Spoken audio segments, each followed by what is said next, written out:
আসসালামু আলাইকুম প্রিয় শিক্ষার্থীরা। আজকে আমরা কেমিস্ট্রির একটা অতি গুরুত্বপূর্ণ একটা টপিক নিয়ে আলোচনা করবো, যেটা মেডিকেল এডমিশন টেস্টে ফ্রিকোয়েন্টলি কোশ্চেন আসে। সেটা হলো অতিবেগুনি রশ্মি। আশা করি এই ক্লাসটা করানোর পর অতিবেগুনি রশ্মির কাজ এবং তরঙ্গ দৈর্ঘ্য আমরা ইজিলি মনে রাখতে পারবো।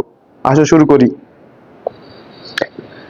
আমরা জানি আমাদের মানবদের প্রথম প্রতিরক্ষা স্তর হলো স্কিন।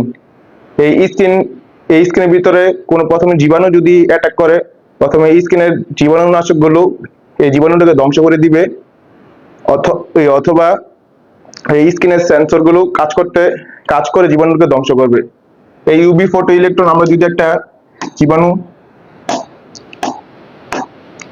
মনে করি ইউভি ফটো ইলেকট্রন এটা জীবাণু, আমাদের এই ইউভি ফটো ইলেকট্রনের আইডিটা ট্র্যাকিং করতে পারেনি আমাদের স্কিন, যার কারণে আমাদের এই স্কিনটা ট্র্যাকিং করতে পারেনি, যার কারণে আমাদের অপটিক্যাল সেন্সর গুলো কাজ করতে পারেনি, স্কিনে জীবাণুনাশক গুলো কাজ করতে পারেনি।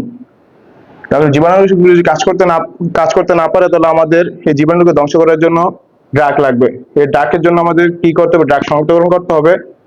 ড্রাগ শনাক্তকরণ আমরা কিভাবে করব? আমরা জানি প্রতিটা জীবাণু একটা প্রোটিন দ্বারা গঠিত হয়। আমরা প্রোটিন অ্যানালাইসিসের মাধ্যমে আমরা বলতে পারবো জীবাণুটাকে কিভাবে ধ্বংস করা যায়, এই জন্য কি ড্রাগ প্রয়োজন হয়। তো এই জন্য আমরা ড্রাগ শনাক্তকরণের জন্য প্রোটিন অ্যানালাইসিস করতে হবে। প্রোটিন অ্যানালাইসিস আমরা কিভাবে করব? একটা কোষের ইমেজিং আগে আমাদের তৈরি করতে হবে। ইমেজিং এর মাধ্যমে আমরা বুঝতে পারবো কিভাবে প্রোটিন অ্যানালাইসিস করতে হয়। এই জন্য কোর্সের মেডিকেল ইমেজিং করতে হবে, তারপর আমরা এর চিকিৎসা নিতে পারবো। এভাবে আমরা খুব সহজেই কাজগুলো মনে রাখতে পারবো অতিবেগুনি রশ্মি। আমরা এখন কাজ দেখলাম, এখন আমরা এই সিরিয়ালি মনে রাখতে হবে। এই সিরিয়ালটা যদি সিরিয়ালি মনে রাখতে পারি আর এই কাজগুলো যদি সিরিয়ালি মনে রাখতে পারি, তাহলে আমরা ইজিলি এমসিকিউ অ্যান্সার করতে পারবো। এখন এই তরঙ্গ দৈর্ঘ্য সিরিয়ালটা মনে রাখার জন্য প্রথমে দেখো, প্রথমটা হলো 30, লাস্টেরটা হলো 300, মাঝখানে যতগুলি আছে সবগুলি 2 দিয়ে শুরু হবে।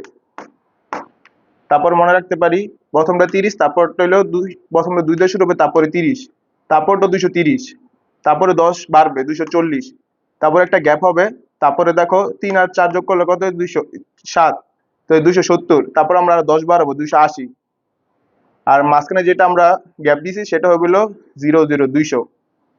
অতিবেগুনি রশ্মির অঞ্চলের তরঙ্গ দৈর্ঘ্য আমাদেরকে প্রথমে সিরিয়ালি মনে রাখতে হবে এবং কাজগুলো সিরিয়ালি মনে রাখতে হবে। তরঙ্গ দৈর্ঘ্য সিরিয়ালি মনে রাখার জন্য প্রথমেরটা দেখো, প্রথমেরটা 30 দিয়ে শুরু হবে, লাস্টেরটা হলো 300, আর মাঝখানে যতগুলো আছে সবগুলো 2 দিয়ে শুরু হবে। তারপরটা 30, তারপরটা হলো 230, তারপরটা 230, তারপরটা কি হবে?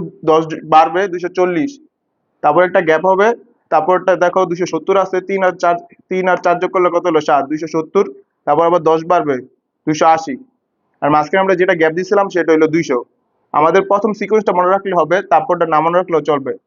কি জন্য হলো? মেডিকেল এডুকেশন টিচাররা এখানে থেকে ঘুরিয়ে ফিরে কোশ্চেন দিবে, এখানে থেকে ঘুরিয়ে ফিরে এমসিকিউ গুলি দিবে, যার কারণে প্রথমটা আমাদের মনে রাখতে পারলেই আমরা ইজিলি এই কাজগুলো অ্যান্সার করতে পারবো।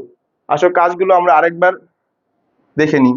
ইউবি 40 ইলেকট্রন একটা জীবাণু, যেটা আমাদের স্কিন ভেদ করে ঢুকে গিয়েছে, যার আইটি আমরা ট্র্যাক করতে পারিনি, আমাদের স্কিনের অপটিক্যাল সেন্সর গুলো কাজ করতে পারেনি, স্কিনের জীবাণুনাশক গুলো কাজ করতে পারেনি।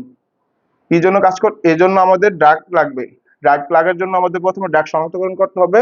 আমরা কিভাবে ড্রাগ শনাক্তকরণ করব? প্রোটিন অ্যানালাইসিসের মাধ্যমে। প্রোটিন অ্যানালাইসিস আমরা কিভাবে করব? কোষের মেডিকেল ইমেজিং এর মাধ্যমে। তারপরে আমরা চিকিৎসা করতে পারবো।